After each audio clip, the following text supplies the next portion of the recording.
Peggy 18.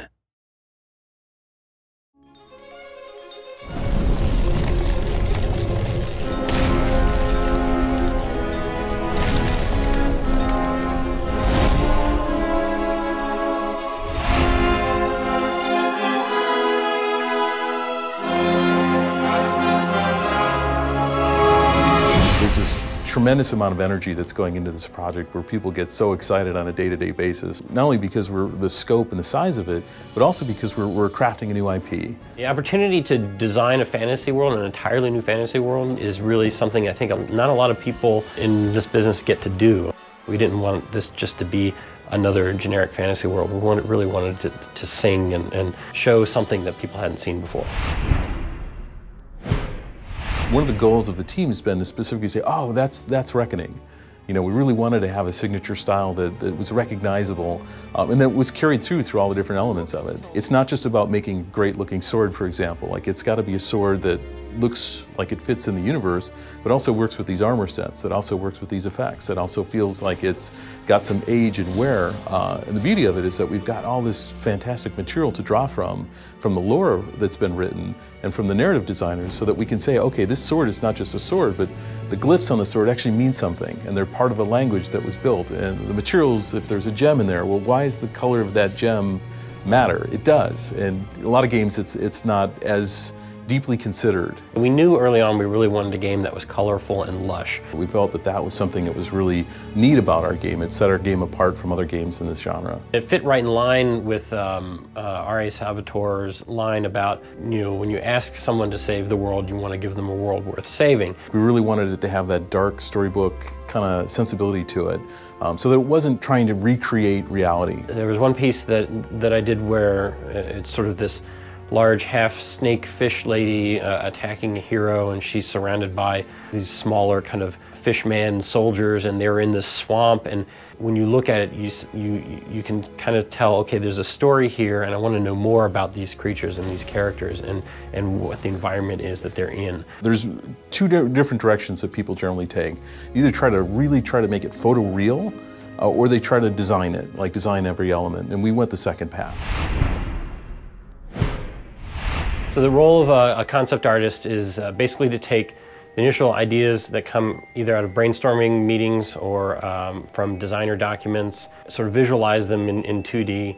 A lot of times it can be a lot more schematical, where we're literally doing drawings of characters from different angles so that the modelers can take those and do sort of a one-to-one translation. And other times it's really just sort of a way to inspire the team, and they're more of like look and feel type pieces. As an art director, a lot of what you're doing on a day-to-day basis is working and interfacing with not only the artists on the team, but also the designers and the engineers, and making sure that everything comes together as one cohesive piece. We really try to focus on making sure that when we're creating a piece of concept art, that it serves the goals, and that it's sort of speaking to the process, as well as being a great image, right? And so we have to remember that not only are we making great looking images, but there has to be solid design behind it. A lot of it is trying to service the needs of the overall art of the project, but then also really taking a look at the design and what the narrative needs are, what the gameplay needs are at any particular point, and also keeping in mind the technical considerations and constraints of actually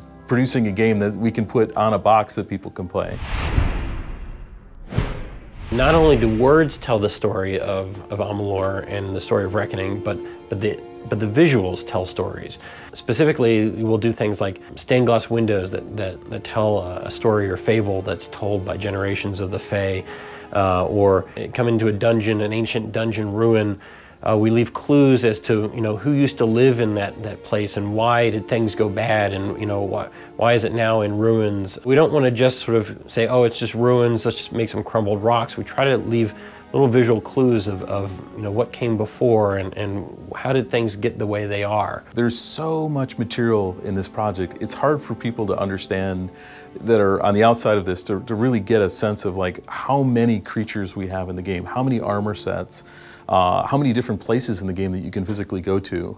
Some of the times we talk about this, it's like someone laying out an entire state, you know, like road by road, signpost by signpost, and making sure that all of it feels filled in and cool and cohesive and all put together. We don't want to just go, okay, you know, everybody knows what a troll looks like. We really want to think about the creature and the design of it from the ground up. One of the things that typically is difficult about putting large creatures into a game, you don't want it to look like you're just sort of hacking at their knees. We really wanted to bring the most important or most interesting part of the troll, which is his big, massive head, down closer to your level.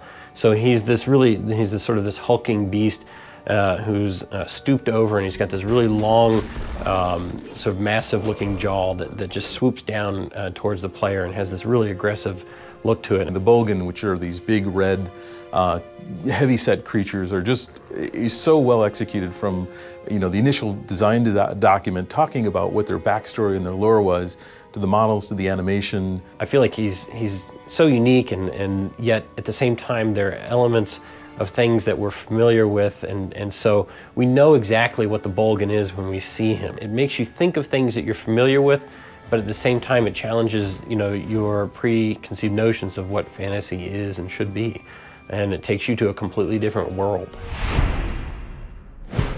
A lot of games and movies today, you know, very little is left to the imagination of the viewer. And while, you know, there's a lot of really fun and exciting and amazing things in the world of Reckoning, we also want to leave them with this hint that it's all part of an even more massive and compelling world. One of the things that's been said a lot, you know, that there's this 10,000-year history that RA has developed. It really is there.